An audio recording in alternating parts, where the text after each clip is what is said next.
Guess who doesn't know she's in focus? It's me. Also, I don't know what's happening today. Maybe it's actually like not that bad, but just stick with what we know. Hey everybody! As promised, today I'm gonna do my top 10 Broadway songs. Now this was a little bit more difficult. With regular songs, I kind of like cycle through a core group of like artists or whatever. With Broadway songs, I've only seen a certain amount of Broadway shows, so like obviously you could look up the soundtrack to shows and stuff if you want to, but you'll lose some of the oomph. So most of these shows I've seen, which is why I was a little limited. I actually had a pretty hard time coming up with 10, but for some of them I like the whole soundtrack, and I only wanted to pick one song per show so that I didn't have like 18 different songs from the same show. I am doing this video in honor of the fact that I am seeing Spring Awakening tonight with two of my roommates, with Leah and Cece. You've met both of them at this point. I don't have to say my roommates anymore. But we're going to see it because I am taking ASL this year and I'm taking physical theater, and I have to see shows for both of those, and this one fits both because it's a deaf cast. And they're signing, this is how you say sign language in sign language, they're signing while they're singing. In Spring Awakening, they're signing and they know when to sign because other deaf people spell it for them, or like put a hand on the banister when they're supposed to start singing, when they're supposed to start signing, and then they have a singing actor playing a hearing actor playing the same part singing on the side of the stage. I'm very excited. Anyway, so that's in honor of this. This is also in no particular order because I obviously can't choose. The first one that I thought of are both from the Addams Family, but I'm going to consider it one category because I don't want to split them up. It's Pulled and Crazier Than You. I think that it's a horrible show. I don't think the plot is so lacking to me. Nothing happens. It's just one central event, one occurrence, and that's it, which is annoying. But the music, aside from the weird moon song, is hysterical. And I think that Pulled is not only like beautiful sounding, but it's such clever writing and it's really great. And Crazier Than You is like one of the best duets for like kids my age, I think. So those are both up there. Hedwig, great show, sad to see it go. I saw it with Michael C. Hall, and the song Origin of Love makes me cry every time. It's absolutely stunning. I have the shirt. I invested in the shirt after it.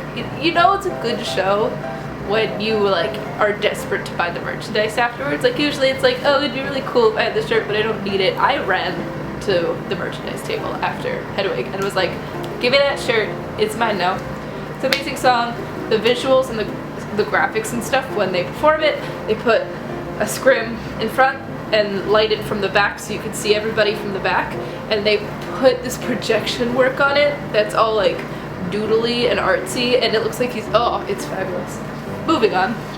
Agony, Into the Woods, a good old favorite. It's just funny. It's a good duet to sing with other people.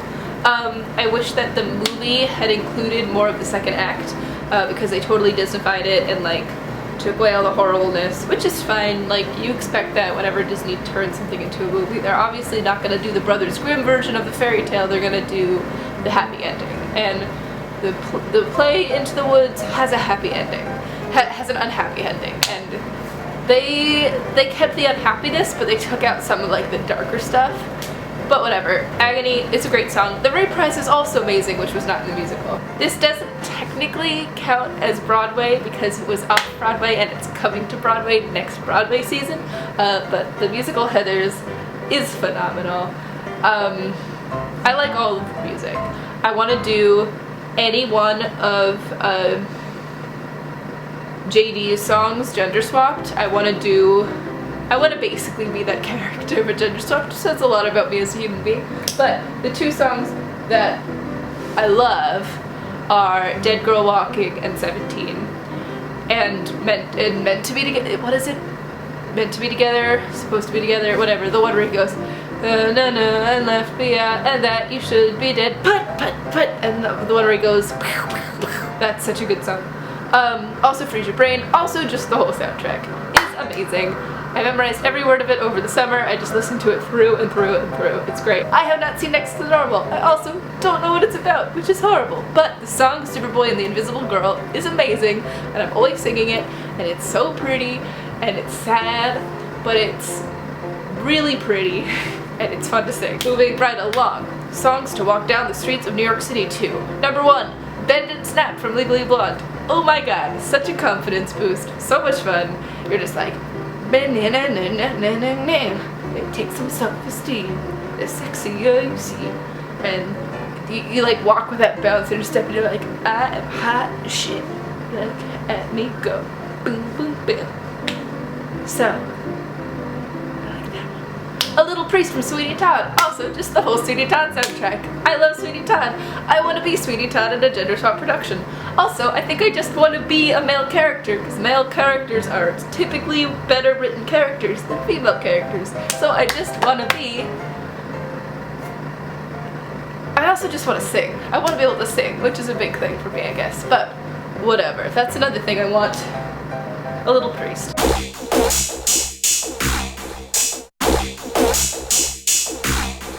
Next, I just saw Fun Home, as you can tell by one of my September videos, and it was amazing, and the song Changing My Major is hysterical! It's so funny!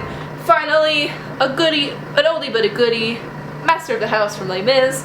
One of my dream roles is playing Madame Thénardier, whose name I say wrong all the time, but whatever. I love her, I think she's amazing, she's hysterical, and that's like the kind of character I typically love playing, are like the crazy people who are like kinda smart, but you don't think about it. Anyway, love her, that's a great song. Also, obviously the whole Les Mis soundtrack.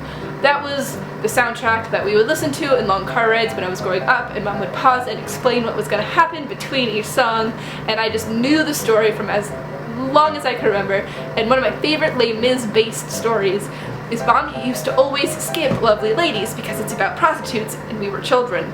And one day, my youngest sister, who was maybe, I think, 5 at the time, steals the CD from the car and starts to play it in her room because she loves it so much. And we have guests over, and she's singing Lovely Ladies, and Mom doesn't know why, but it's because she found the song, and she's like, I've never heard this before, and it's very catchy, and got stuck in her head. So we had guests over, and my little sister was just singing about prostitutes around the house. That was my list of my top 10-ish, or like top 10 whatever Broadway songs. There are lots of musicals that I love more than some of the musicals on this list, but their songs don't make it. Also, I probably just forgot some stuff.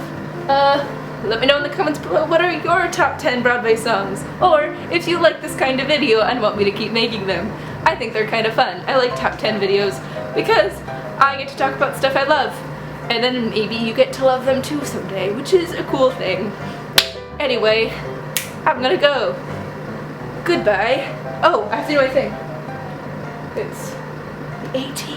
I've been doing this for 18 days. Anyway, that was September 18th.